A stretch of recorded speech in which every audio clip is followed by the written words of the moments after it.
No, sir, I haven't. I think that I think you have to awaken the public to the fact that they are here and what they're doing. And I think the underground, of course, they've always got reasons for not doing anything to them. I mean, they're underground or they're a liberal. And they thump their chests and they're liberals. But if you mention that you're opposed to the Communist Party, then you are anti-labor, you're anti-Semitic, you're anti-Negro, and you always end up a fascist.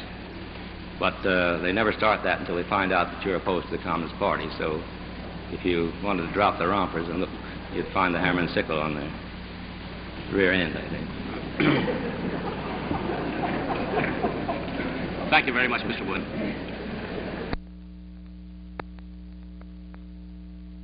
Raise your right hand. Menjou, do you solemnly swear the testimony you're about to give is the truth, the whole truth, and nothing but the truth, so help you God? I do. Sit down, please, Menjou.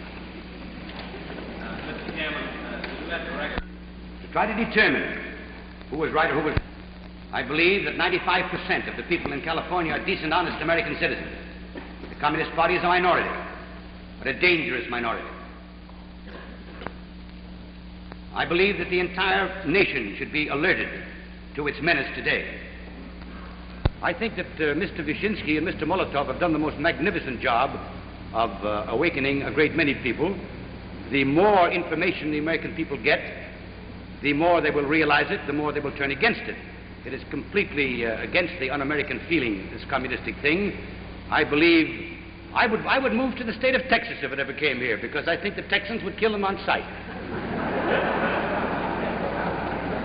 Heralding the annual observance of Navy Day, a mighty battle wagon plunges through heavy seas lashed by a howling typhoon. To these men and their brothers in arms, we extend each year our heartfelt thanks for their devotion to duty and to country. The weather instruments spin furiously, driven by the screaming winds that tear planes from their catapults. In the Atlantic, the great carrier Midway rendezvous for a firing operation. Several hundred miles offshore, a German V-2 rocket is prepared for test launching. As the crews make ready, Admiral Blandy, Atlantic Fleet Commander, and Vice Admiral Sherman are keen observers of a huge liquid oxygen tank being brought topside from the hangar deck. The fuel is piped into the big rocket, while ready for emergency action, a fire control gang stands by. This is the first launching of such a heavy bombardment rocket from a ship or a moving platform.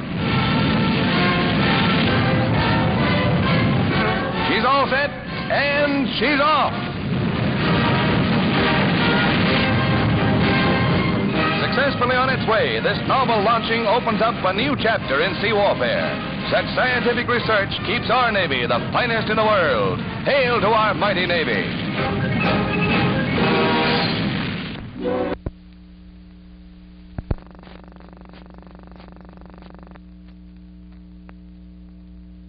Have greatly increased the safety and ease of operation of glider towing.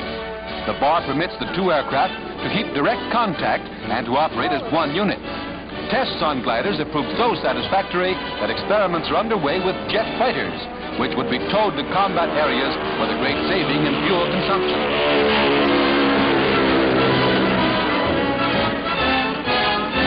The novel device affords such direct control over the glider that tow flights can now be made in all kinds of weather, hitherto a restricting hazard. The flying tugboat ushers in a new era in the air.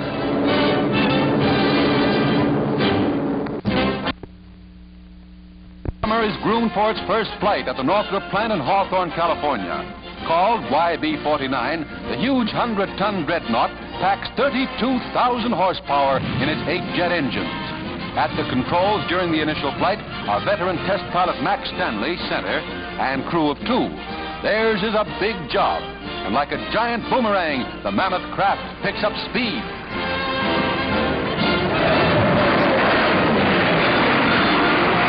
Trailing streams of smoke from its jets, Uncle Sam's latest ace of the atom age passes its test with flying colors.